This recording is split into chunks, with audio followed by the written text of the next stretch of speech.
to be back, darling. A week ago since we did that show. I know. Doesn't time fly to have been together on that stage, and now we're back on Zoom. Yes. Back on Zoom with no knickers on. That's what you have to think about. No, you don't have to wear knickers anymore, only on stage. Well, that's your life, Sherry. That's not ours, darling. But we'll move on. It's so lovely to be back, darling. I'm sorry I've been dipping in and out, busying. Busy bee. But it's lovely to be back. How's it? Everybody? It's lovely to have you back. And Hills, I think, might have murdered Dee. Well, I last saw her in the bar. That's all I'm saying. I saw her under the table in the bar. So. Yes. Yeah. Should we just call one old witch and just see if they can put us through if they can find her? Yes. Yeah. Exactly. Still there. Well, I have to tell you, because, you know, we had George Clooney on the stage as a cardboard cutout, of course. And I've had several dreams about him since. But they're not, you know, they're not sexy dreams. They're sort of him that, you know, like when you have a dream and you go, oh my God, that's George Clooney. And then you get up close and it's actually an elephant or something. You know what I mean? And the face changes. And I went, oh my God. That dream, actually. It really, honest to God, it was, and every time I've had another one 2 nights ago, and I saw the back of him, you know, that I love the back of men's heads. I don't know if you do, but that's all I've ever seen. So there was a back of this man. Not the heads that interest me, but anyway. George Clooney's back of his head. And he turned round and it was sort of like a monster. And I thought, what? I must stop drinking or something. Because it was his body, but not his face, and it was so disappointing. I'm so sorry. I know, and you know, it's been so long. I thought, is this my moment? Oh, bless you. But when I was a little girl, I used to dream that I was going down a helter-skelter riding an elephant, and it was a recurring dream, whatever that was. Moving on, who's our guest today? Well, we've got such a lovely show ahead of us because we've got a personal friend of mine on, and this guy has come to fame on TV because he was the outright winner of Britain's Got Talent.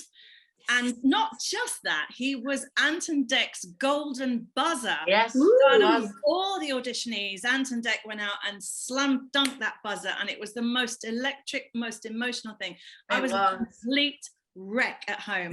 And we are thrilled on the Wonderbirds to bring in the wonderful Jon Courtenay. Yay!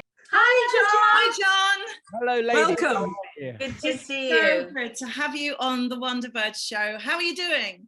I'm okay. I'm excited to be here. I have a small surprise just before we kick off. I have a small surprise. I had a very rare weekend away with my family this weekend, but I knew I was doing this, and I wanted to write you something because that's sort of what I'm known for. So don't get too excited. It's like 30 seconds because it's not a lie. This is not me trying to make it sound better than it is. I did it this morning. I wrote the words this morning, and I haven't really had time to write the music. So this is the idea, and this is kind of exciting, kind of nerve-wracking. When I did, because I know you're all theatrical people, when I did my little bit of theatre, my favorite thing was improv. I used to love doing the improv stuff, and I used to love watching Whose Lines It Anyway. So I've never really done it with my music, and I just sat here just before you introduced me, just going through little bits. So basically, the words are written just below the camera here. I haven't even had time to learn them. That's how professional I am. Wow. And the tune is going to sort of be made up as we go along. So it's sort of this. I'm thinking it's got this sort of gentle, jazzy kind of. Oh. That kind of thing. Yeah, love it. All right, here we go. Let's just put some "Don't Suck" button on. Hang on. There we are. Right. Sorry? The "Don't Suck" buttons, the reverb. 2. There. Just checking. Okay. It's time for the Wonderbird show. Are you ready? She's been in every major soap for 30 years. It must be Debbie. There was Brit Ass Empire and Ab Fab, but our next is more than that. She's our Wonderbird number 2. It must be Harriet. Bad rhyme, sorry. A loose woman for 14 years, and Maureen in Curry, plus the cardboard set of Crossroads. Number 3 must be Sherry. Now usually Dee Anderson would be the 4th reveal, But instead, my friend, showbiz legend, it's Hillary O'Neill. It's so lovely to see all of you and to be here on the show. It only leaves for me to say those immortal words. The Wonderbirds are go. That was amazing. Thank you so much. Thank you. Hey. That was good for you. Surprisingly nerve-wracking making that up. You have a premiere from the winner of Britain's Got Talent. Come on, it doesn't get any better than that. Thank you. Oh, That's thank wonderful. you. It's great. We're going to have to pull that out and put it over social media because it's brilliant. That was lovely and so gorgeous that Dee's mentioned, as rightly so. I'm just literally warming her seat up for her. Yeah. So John, you and I go back years, but you know, amongst all the merriment, the phenomenal successes that you've had recently, I know probably a little more than most, but it has been documented, you have been through hell with your health. And it's such a good message to put out there for people to hear what you've been through. Could you just tell us a bit more about it? Yeah, I'll give you the brief version because it went on a bit. So yeah, back in January last year, before I auditioned, I had a mole appear on my head.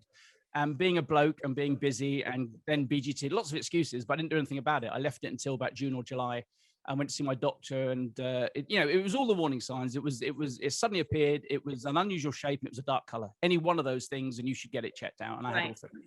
And the doctor said, we don't like the look of it. We'll send you to a specialist. And they looked at it and said, we don't like it. And they took it off. And this obviously takes sort of weeks and months. It goes on and on. And finally, they called me and they said, yeah, I'm afraid. The way he told me, I mean, honestly, his bed's, I mean, maybe some people like that, but he sat me down and he got about 6 inches away from me. Both had our masks on. And he said, okay, Mr. Young, which I hate anyway, because my real name's Young, but I'm Jon Courtenay in showbiz. Mr. Young, we have some bad news. And I thought he was going to tell me that I had minutes to live. I mean, that's the way it was going. And he said, I'm afraid that the mole is melanoma. And I said, okay, well, melanoma is like the most curable, isn't it? I mean, that's great. He said, yes, we cut it out, but we need to take out the lymph nodes nearby to make sure it hasn't spread, because it was quite a deep melanoma. So again, that goes on. And in the meantime, I've auditioned, and then and then COVID struck, of course. That was in April or March. And then the semis were delayed, and I was waiting to find out if I had to go in and have this sentinel node biopsy, and they did a skin graft. I mean, you still see it a bit there. There's a patch there. It's healing really well, actually. And I was very lucky. I got the country's first experimental artificial skin graft. My surgeon was amazing. He said he'd been offered this trial that nobody had had before. And because he didn't know who I was, but the nurse did. The nurse was a fan, because by this time I'd done the semi-finals. Oh, right. Okay. And the nurse was a fan, and she told the surgeon, this very eccentric, I think he's Polish, but he's a lovely guy, very eccentric. One of these guys that doesn't believe in the pandemic. It's quite surreal, really. Anyway, but luckily a great surgeon. So he'd been offered this free trial of a artificial skin graft. So I had that, which means I haven't got a dent in my head, or not much of a dent. Wow. Normally, when you have a normal skin graft, you end up with a 5 millimeter yes, of course, in your head. Yeah. So I haven't got that, which is quite nice. So they did the sentinel node biopsy, and by now it had gone on. I'd won. It was December the 22nd when they told me that I'd got the all clear from these sentinel nodes. So we had an amazing Christmas, and then in January I found a lump in my neck, and they were all amazed that my surgeon said, we can't believe that it got past the sentinel nodes that we tested. And I went, oh, well, as long as you can't believe it, that makes me feel better. Oh, so I had it metastasized in my neck. So they had to do a radical neck dissection, which my kids were quite enthralled about, because it sounded like they were going to decapitate me. And they took a record 89 lymph nodes out of my neck, which they'd never done. I'm setting records. And a muscle, and they got the tumor out, and now I'm having immunotherapy just to make sure there's no bits left. But I feel great. I've got no side effects, touch wood. And I've got my third session coming up next week, actually. You're amazing. And you went through all that, and the viewers would never have known the elation of what you were going through, the greatest time of your life in show business and the worst time of your life, completely meleeed together. And even when you did the Christmas special, you had to get wardrobe to make you, or to find a Santa hat, didn't you, to cover? You know what? The Christmas special was harder than any of it, because I just had the op. It was the day after the op of the first the skin graft, and they staple a sponge onto your head, because the skin graft can't move once it's on there. So I had this big blue sponge that stuck out about that far, and it was held on with staples, and it honestly looked like something out of Frankenstein's monster. It was ridiculous. So yeah, I called ahead, but still, it was this thing that I didn't want. I've watched BGT for years, and they do like their sob stories. I mean, yeah, let's not make any what's the word? Let's not make any bones about the subject. Bones about it, yeah. But they are making a TV show before it's a talent show. It's and we know that, and you know, and it's a great show. It's been around for 14 years. Yeah. But they do like a sob story, and even when they're interviewing backstage, they are pushing to try and make you cry. They want to know how does it feel to be away from your kids so much. Which I get, you know, and I was ready for that. But the last thing I wanted was for it to be about this, because if I did do well on the show, then I wanted it to be because I was doing all right with what I was doing, and you know, of course, it's a pro thing, I guess. I don't know. Yeah, of course. So it was really important. So we didn't tell any. I mean, there was one of the runners called Emily who was an absolute sweetheart, and for one reason or another, I had to tell her about something, and I just said, please, please, please, don't let this get out. And she was amazing. She still messages me now just saying, how are you? Okay, really lovely. But the Christmas show, yeah, they made me this huge Christmas hat. I just said I've had a small operation on my head, so I need to cover up the scar. So they made this big hat. But I probably shouldn't have really done the show because I wasn't right. And I was closing the show. So by the time we recorded it, it was like 11:30 at night.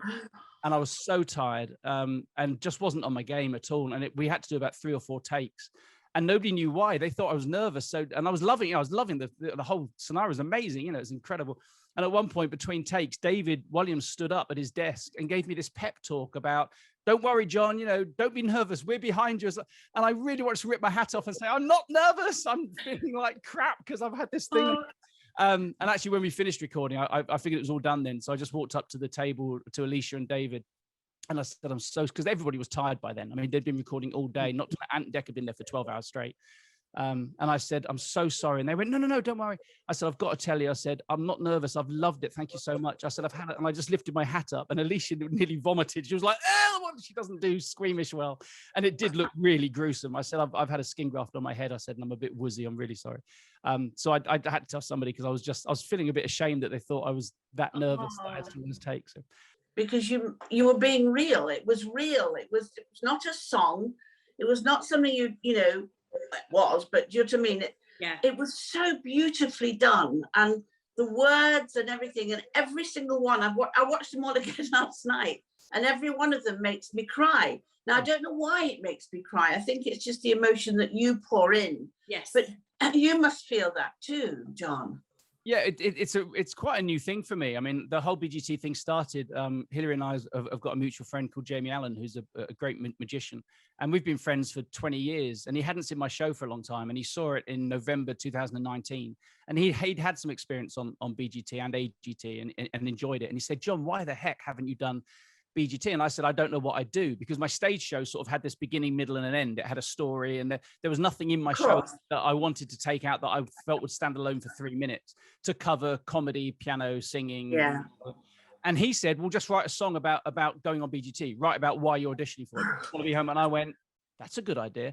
So thanks to him, I wrote that first song. And I've always written little bits, but I've never, I've written parodies, and if there's something topical that I can throw into a 30-second bit, like little quick bits, but I've never thought myself as a songwriter. And that first song I wrote for the audition just came out of me really quickly because it was authentic. It was everything I was feeling. It was like, you know, absolutely authentic. I wanted to be at the stadium. Right, and for my kids to feel proud. All that stuff was true. And then of course it's always been about comedy for me, which is why Sherry, when you said I keep making you cry, that's all I've been told for the last year. Everybody's going like, for 20 years, I've been trying to make people laugh, and now all I'm known for is making people cry. It's doing my head in. But that's the juxtaposition, though, isn't it? Because you can't have one without the other if it's real.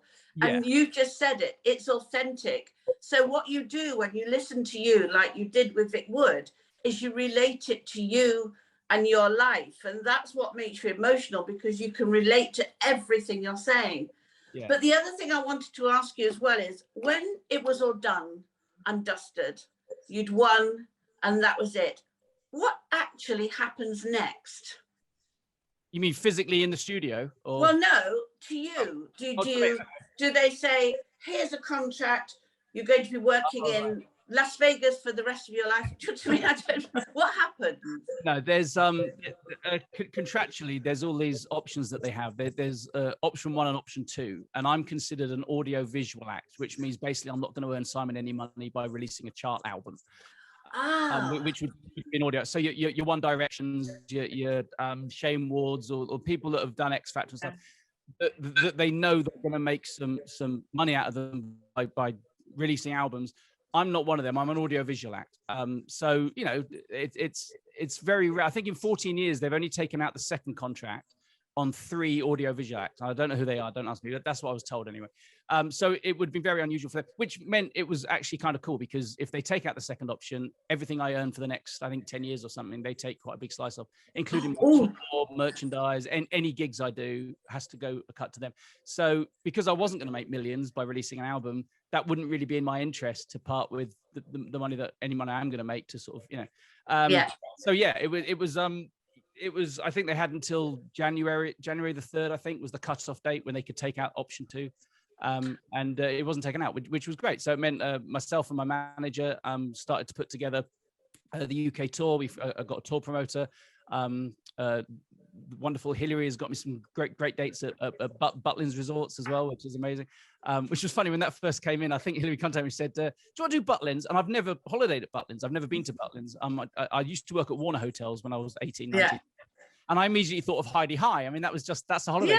And I was like, really? I said, Hills, if winning BGT means I work at Heidi High, and Hillary said, okay, well, diversity work at Butlins, and I've got lots of, and then I looked it up and found out what it was, and you know, the venue. Different ball game now. Oh, it's different ball game. Jon, in answer to what Sherry was asking you, just saying, you got the Raw Variety promised you as the winner. Oh yeah, of course. I mean, that was amazing. I mean, it was although last year it was just the variety. There was no royals there, or an audience for that matter. I know. You all know as well as I do. There is no substitution for a live audience. Congratulations on the West End, by the way. Fantastic. That was amazing. So, yeah, it was. You know, the Royal Variety was amazing because I was working with all these incredible people. And you know what? I've just got to say, not for 1 second did I feel that I was there because I'd won a competition. Everybody from the get-go. I mean, at one point I was stood in the rehearsal. I was stood on stage chatting to Gary Barlow and Mel C, and that's my childhood. I mean, the Spice Girls started when I was 18, and about the same time as Take That. And we're having this perfectly normal conversation for about 20 minutes. And at one point, I did sort of just use my inner voice and go, "Holy whatever! this is Take That and the Spice Girls," and I'm stood there just having a perfectly whatever normal conversation. So it was an amazing experience. Yeah. Jon, I want to talk to you about your parents, because you were brought up in the business, weren't you? Yeah, they weren't professional. I mean, they were semi-professional or keen amateurs. Mum was Amdram for many years, but she was the one that was always starred in the shows. I mean, I'm not just saying it because it's my mum, but she was sometimes in these sort of Amdram groups, you have 1 or 2 people that do stand out. And she got offered a scholarship to RADA, which she turned down to tour with this duo called the Silver Dollies, because she thought that could be something. The Silver Dollies. Silver Dollies, yeah. Turns out it wasn't anything, and she lost the scholarship to RADA. Which no! I know. I'm still fuming about it. But she was. Let it go, Jon. Let it go. Let it go. Yeah. And my dad, they used to do Old Time Music all together. My dad was the compere in the tailcoat and the gavel. Ladies and gentlemen, for your delictation and intervention, all that. I used to go and watch that, and I watched Mum Was Annie and Annie Get Your Gun. And one of my earliest memories of I think wanting to be in this business was probably about 5 or 6 years old, and my dad took me to the Gaumont Theatre in Ipswich, which is now the Regent, to watch my mum in Annie Get Your Gun. And we got to the interval, and I went back. My dad took me backstage, and 2 memories of being backstage. One was walking through the wings and glancing out onto the stage and seeing the audience, and at that young age, just feeling absolute excitement just to be in the wings of a theatre and seeing audience. Point of view, whereas for most people that would be the scariest. You know, for your average Joe, talking in public is the worst thing they can think of. And I felt at that moment that I wanted to be in the wings and walk out and do a show. That's what I was going to ask you about, is where were your first moments of being a kid, of when you realized you had your own voice instinctively to perform in whatever you were going to do? When did that happen? So that was one of them. What else? That was one of them. I didn't know what I wanted to do, and I also didn't understand. I mean, I was really young, and I remember getting backstage, and I can't remember the character who spurns Annie's advances. It's not Buffalo Bill; it's the other guy. Anyway, I met the guy that played this guy that had upset my mum, and I kicked him in the shins apparently. I was holding my dad's hand. It didn't occur to me that my dad was married to my mum. There was this guy who'd spurned her advances, and it was all very. I think it's a good. That's a good thing for show business. Ready to kick anyone in the shins. It's very important. It's a perfect thing. So then, so as you moved on, when again did you start doing what is now your successful career? When did that happen in your youth? That you actually began to put together your talent? Really late. I mean, the piano.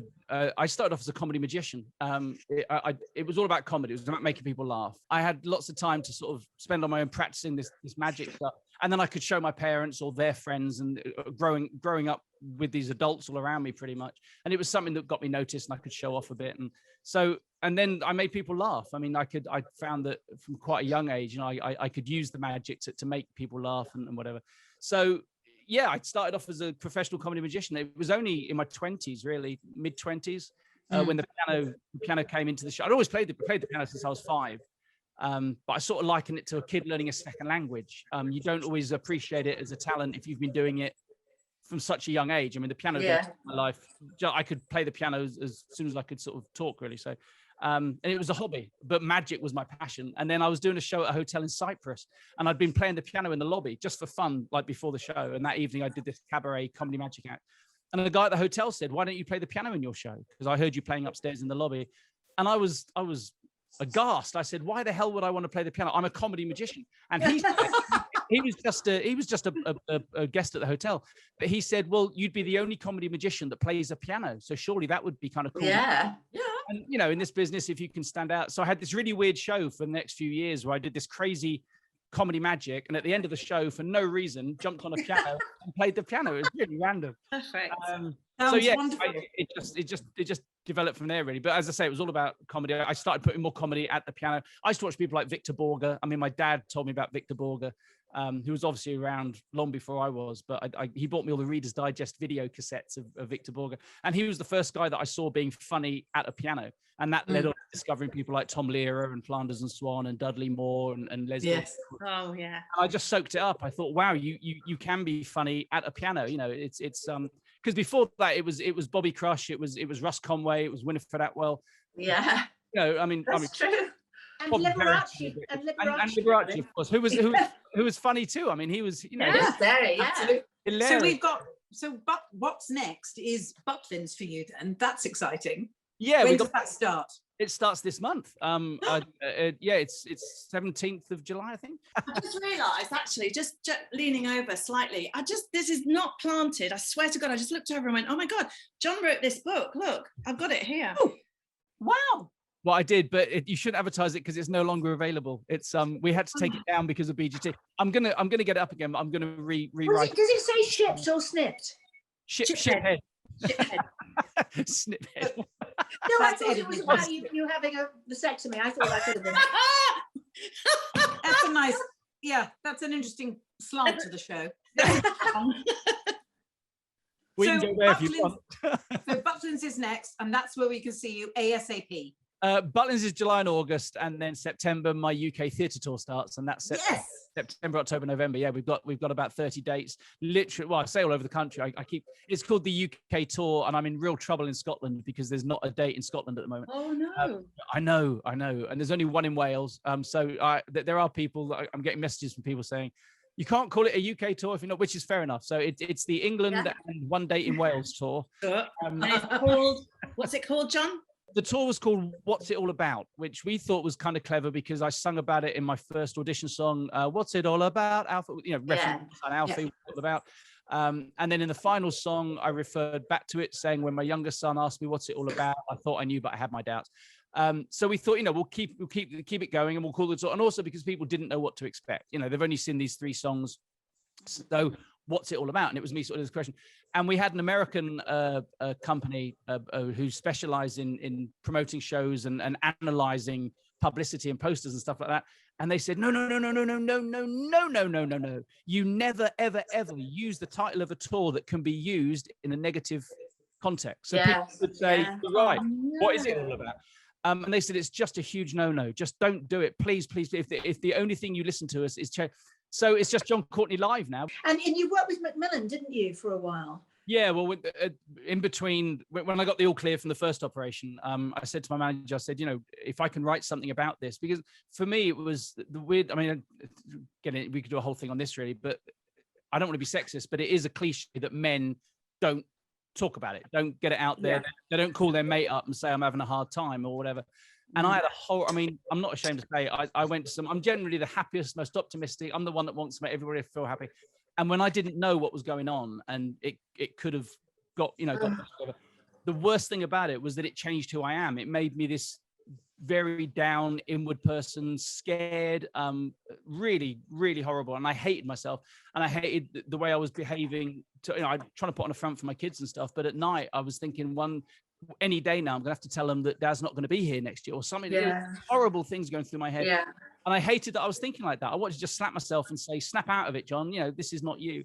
And I had a counsellor for a while. Macmillan put me in touch with a counsellor who was amazing. And she was the one that actually said, what you've gone through, as Hills just said, the greatest moment of your life at exactly the same time as the scariest moment of your life. No wonder you're a bit of a mess, So I just contacted Macmillan and said, look, if we can get anything out there that just makes people go, oh, this is okay. This is somebody else's doing. So I wrote this crazy song called the Mole Song, which is all over. Could you sing it now, or are we too late for that?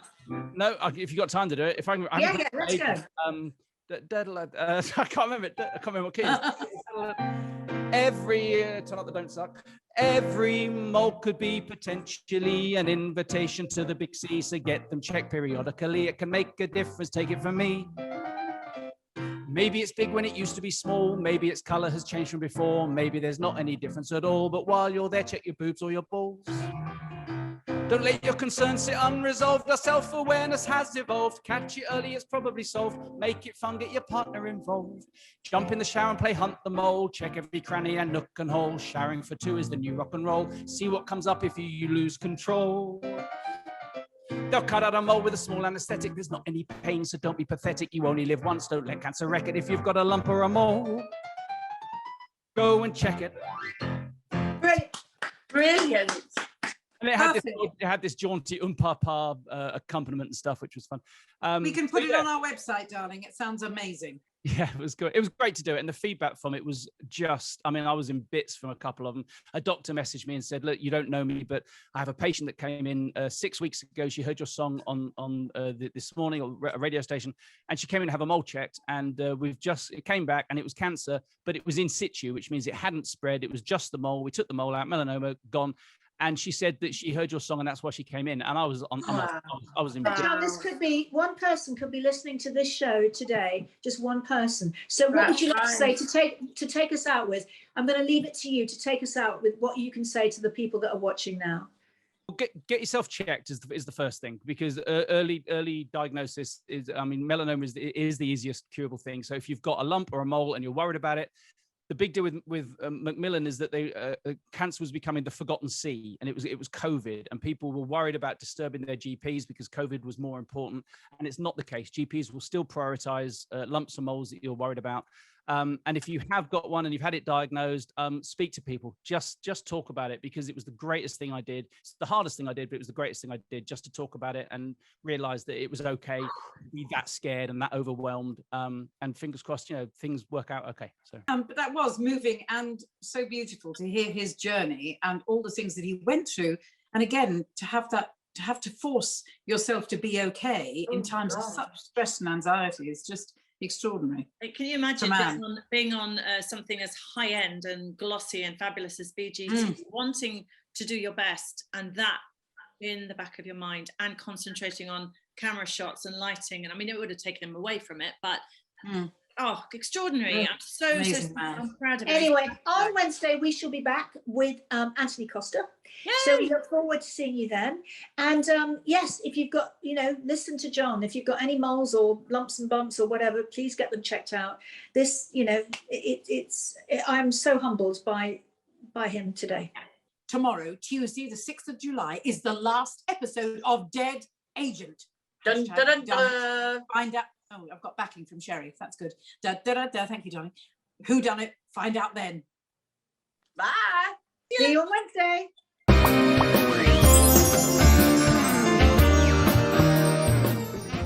Saporista want to take your taste buds on holiday? Treat yourself or someone special to the wonderful taste of the Mediterranean.